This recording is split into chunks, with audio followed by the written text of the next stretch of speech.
ababaka ba parliament ababaka baffe aba parliament mbalamusizaako nembebaza emirimu gye mukola mwebale nnyo mwebalire ddala. Oweekitiibwa President waffe Robert Kyagulanyi Ssentamu yatuula wansi n'obukulembeze bw'ekibiina ne balonda Right Honorable Joel Ssenyonyi nga leader of opposition. Munange Joel Ssenyonyi gwe mulaba, Joel Ssenyonyi gwe mulaba, Joel Ssenyonyi ali ku ddoboozi ly'abantu. Embiranye wakati wa Honorable Mpuuga Nsamba ne Joel Ssenyonyi. Joel Ssenyonyi yalondeddwa nga leader of opposition omujja. Mathias Mpuuga Nsamba yayabadde ku kyobwa leader of opposition era yagiddwawo balonde Honorable Joel Ssenyonyi. Ababaka beetemamu ebibinja. Waliwo ekibinja ekikyakkiririza mu Honorable Mathias Mpuuga Nsamba eyavaawo. Waliwo n'ekibinja ekigamba nti ffe tugenda ne gwe batulaze era omukulembeze waffe Joel Ssenyonyi gwe batulaze tulina okumurespectinga. Wawulirira bino nti ababaka beekutuddemu. Waliwo abakkiririza mu Joel Ssenyonyi ng'era byakola babiteeka mu nkola.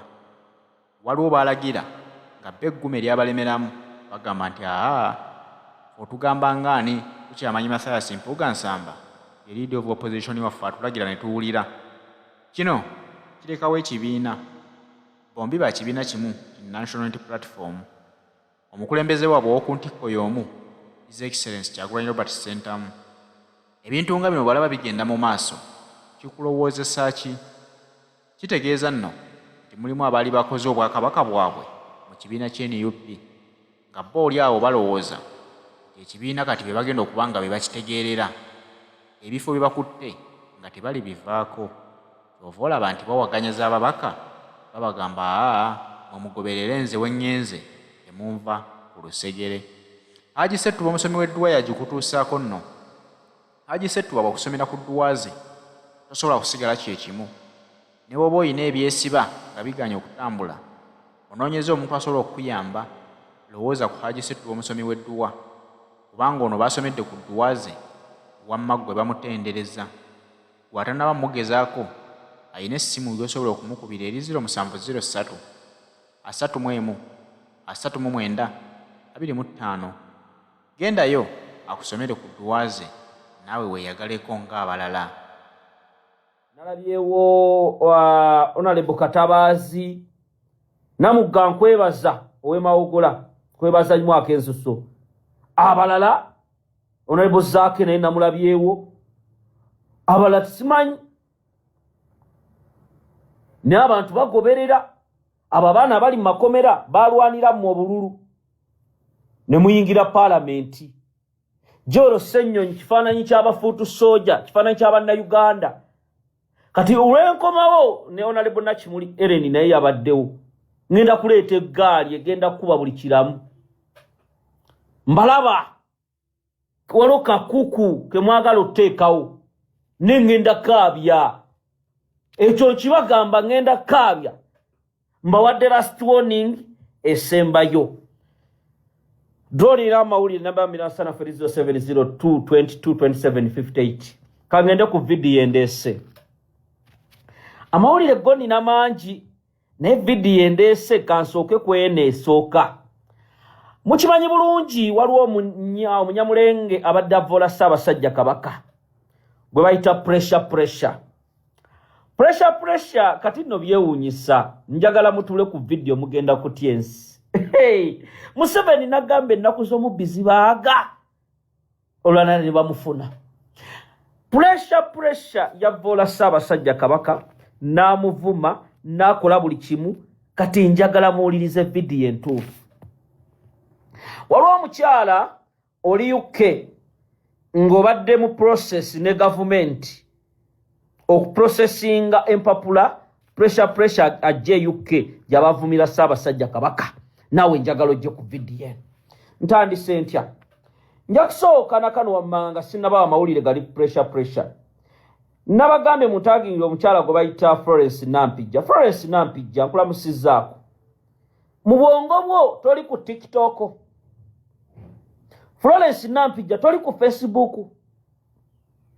Florence Nampijja gwe atawulirangako embisi gye bayita pressure nti badde vola Ssaabasajja Kabaka.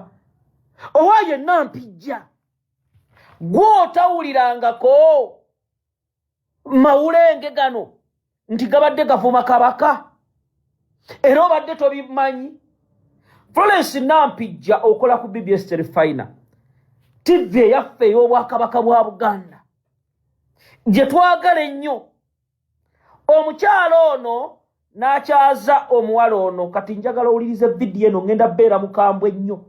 Omuwala we bamuyita Asha Blessing era asaba music we mumugobe mumutunuulire bw'afaanana awali ne Nampijja awo. Omulaba bamuyita Asha Blessing. Asha Blessing kati tutandise ng'Abaganda tulyoke tubalage mwenna bye mukola. Abadde bw'ati, sooka owulire. Lindako wulira.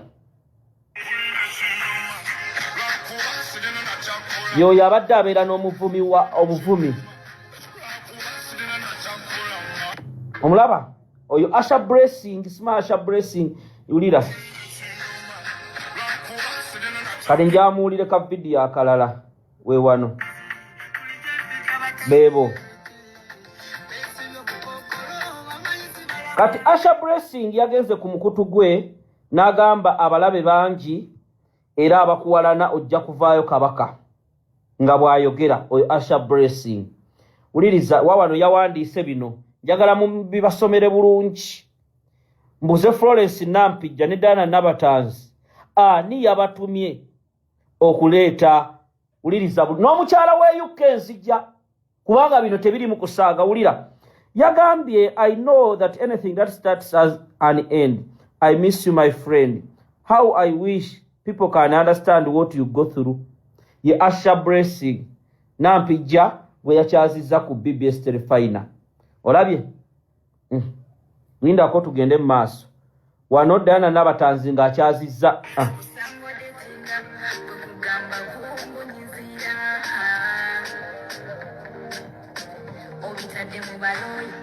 Kati njangende ku video entuufu eyandeese. Omuwala oyo Asha Blessing olwo n'akalala wano omwana njagala akateekeyo nkabalage afaanana bw'ati. Music we mumugobe era kubanga abadde abeera navoola Ssaabasajja Kabaka era akulaga n'essaawa zino talabawo obuzibu bwonna. Mukyala Florence Nampijja Obwakabaka tebabuzannyirako lwazi. Bwe giba gino mikwano gyo ku nsonga y'abeene tetusaagirawo Nampijja. Era kino nkigamba Florence Nampijja. Nkimanyi bulungi ne Dana Nabatanzi muyinza okuba muli mu kabadi nga mission baagibawadde opromotinga ebintu byammwe. Naye ku lwaffe ng'Abaganda ng'abantu ba Ssaabasajja Kabaka wano tugenda kuyimirirawo n'amagulu abiri twabenga buli kiyenje tukikuba okudda mu ttaka. Kati ntandise vidiyo entuufu. Waliwo omukyala ali UK njawo tuwe ku vidiyo eno. Ntandise ntya. Mwenna bannayuganda mbabuuzaako ne mbebaza emirimu gye mukola mwebale nnyo mwebalire ddala. Bangi mwawulira okukwatibwa kw'oyo omulenge gwe bayita pressure era information ne tujja ne tugibawa abamu ne mulooza bya kusaaga. Najja ne mbagamba temusanyuka kubanga abakulu bano balina akabadi kaabwe. Mwalaba omukyala gwe bayita Jennifer Fulfiga Nakanguubi ng'aliwamu n'omunyamulenge gwe bayita Abaho ne basooka okufulumya amawulire agalaga nti pressure akwatiddwa. Era ne bafulumya akafaananyi ng'akafaananyi kano omuvubuka ono yeesiga loobu ne bamukuba akafaananyi akatategeerekeka nga tewali bantu tewali wa poliisi yenna wabula ne bakateeka ku social media. Nga mu miransanafu nabuuza droni zange n'abantu ab'enjawulo naddala bali mu bitongole eby'enjawulo ne mbagamba omulenzi kiki ekigenda mu maaso. Njagala muwulirize vidiyo eno. Ekisookera ddala guno muzannyo mu setting era nga bwe nabategeeza Joyce Nabosa Ssebuggwawo ne ttiimu ye n'abantu ab'enjawulo naddala abaagala okuba Obwakabaka bwaffe obuteeka mu ttaka baakirimu. Era njagala muwulirize amawulire gano mugenda kukaaba amaziga kubanga bino si byakusaaga. Diversions nyingi ezibadde zikolebwa naddala nga Ssaabasajja avvoolwa okulaba nga bababuzaabuza. Pressure omuvubuka ono gwe bayita Musana nabagamba amannya g'amatuufu. Abakulu bano bamuyita ne bagamba ekintu kitutuddemu era kitutwala. Kubanga bazze bamuwa ensimbi n'abantu abamuwa information ey'enjawulo okuva olw'Obwakabaka. Nakangubi Jennifer full figure bakama abe bamukubira ne bamutegeeza bamu kintu kino ne abaho. Okumanya ekintu kino kyabagejjako mu kusooka balooza full figure ajja kivuga era atulimbe. Mujjukira bulungi Jennifer full figure yavaayo n'ategeeza pressure bamututte Nalufeenya. Era n'alaga bannamateeka be ab'ekikwangala simanya be bano nze yamukwasizza nze yakoze eki okubuza diversions. Kituufu Obwakabaka baffe bwa Buganda nga buli wamu ne Ssaabawolereza baateekayo omusango. Era omusango ogwo ku CID headquarters ekibuli. Bwe gumala okuteekebwayo omusango ogwo, bano abawulenge ne baga tugenda kikola tutya tugenda kyejjamu. Pressure before yatula mu meeting n'abantu bengenda okwogera. Ne bakubira omukyalo ono wa Nup ali ukaawo. Kati nzija. Mukyala wa Nup era pressure naye yakyeyogerera ku live ng'amupangira mu nnaku ntono abadde agenda UK. Era wuliriza bulungi. Bano baali babaze nga bagamba ba Jennifer full figure n'akabondo kaabwe muteekewo embeera nti bamukutte bamunoonya eri atuuke bamuwa obutuuze. Era mu mbeera zonna omukyalo ono gwe ngenda okwabya olunaku olwaleero ng'ali UK nga project evvoola Obwakabaka baffe obwa Buganda ogibaddemu. Era nga pressure obadde gwagenda okumwaniriza. Can you imagine? Kyokka oli wa NUP ogenda kumpulira. Bino tetugenda bisaagira. Bano abantu nzize mbabalabulako. Nimbagamba they are mafias. Uliriza bulungi. Omukyalo ono yeewomya. N'asiga omumwa lipstick n'akola ki? Ngenda playing audios zo. Ngenda kulaga ensi. Ne pressure nyini ng'akyeyogerera mwogera. Nga gamba nzija. Naye nga Odrek Lwabogo ne team be bakiri emabega bakitwistinga bakikuwa okimanyiiko. Zino ensolima zenzi zembagamba njagala muwulirize vidiyo eno. Abadde agenda beera wuwo olumala mumukolere ku by'ennyumba simanya biki oba nnyumba za kanso biki ebyo byonna. Era nga Kabadi kano ne Jennifer full figure you communicate with her. Kati wuliriza omuzannyo gujirawa. Kaakati abakulu bano bwe baalaba nga tuvuddeyo tubagamba mulimba temunnakwata pressure. Ne bakubira ow'ekitiibwa Omwemmengo ne bagamba omwana tumuyina. Naye nga mwamuyise era ne mutuula naye. Era bagenda kubateekamu ezo embeera tunoonyereza tukyagatta mu vidiyo. Kati njagala mbabulye pressure ekibuli awali luddawa. Bulijjo bwe mukwata abaana baffe aba Nuupu ebifaananyi ebivaayo nga mwakubye ne mubatigonyola. Kakweza Lukira Basajja yavaayo nga mumukubye. Era Kakweza Lukira Basajja yavaayo nga tafaananika naffe ffenna nga mutubuuza mukoleraani. Bobby Wine Center azijjawa. Essaawa zino pressure muga mwamukwata lwa mukaaga. Tugenda mu lwakumeka. Muzannya. Mupulaninga uliriza bulungi njamulize message eno. Bagenda muggulako baagala kubuzaabuza basirise ekintu kyabwe kuba bamuyina. Bakama baabo abamu babagamba kireke ekintu kitambule nga bwe kiri. Kati abalala bagamba tumutwale mu kooti. Baagala mutwala kooti ziri bbiri ze baagala ossalawo. Kooti y'e Nakawa oba LDC bamusuulawo kipayo bagaye bamusalidde bamusirise luzira akuma omulamuzi amuwe beiru agende UK. Era omukyalo ono njagala ajja ku vidiyo eno kuba wenda gasi wangu wagenda beerawo kaaba n'okuluma enzigi kanjitandike.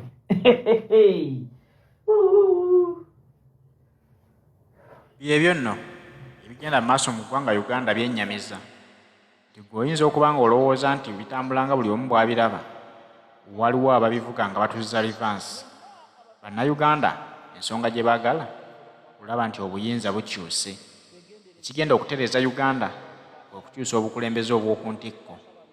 Buli kimu kijja kuba kisobola okwekola kyokka nti obukulembeze bwe bukyuka ne wajjawo pulezidenti nga ddala ali ku lw'abantu ajja kusobola okumanya nti abantu baagala obwakabaka bwabwe era mwangu wa kubuzzaawo.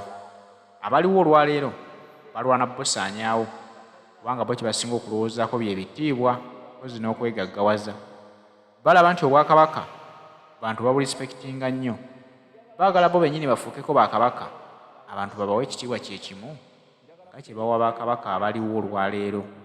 Eminsoni lwaki bateekawo abantu bano ababunafuya bakabaka abantu babakyawe bo beegulumize beeteeke mu bifo ebyo bafune ku bitiibwa nga bwe babiyaayaanira.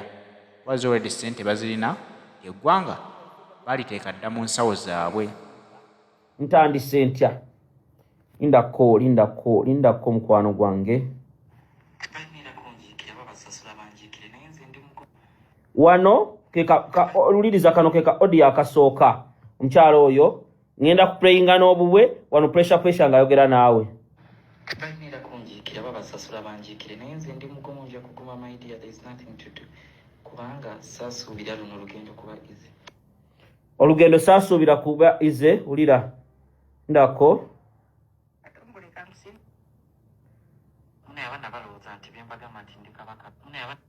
uliriza na wano ulira abana balowooza nti bye mbagamba nti ndi kabaka bya just in content kumbe bya ddala but people think it's a joke. ndakwaloka ennoonya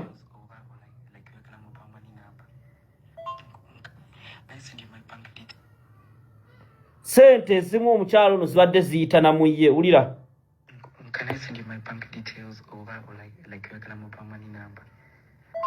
What do you mean by that half opinion? Even the way you carry yourself. wano nga pressure ayogera naye ndako Abanauganda bo balina akamanyi ndi wano waavu nno ma January tutuddemu era abantu badde banyiiga n'ompala ekyabiri.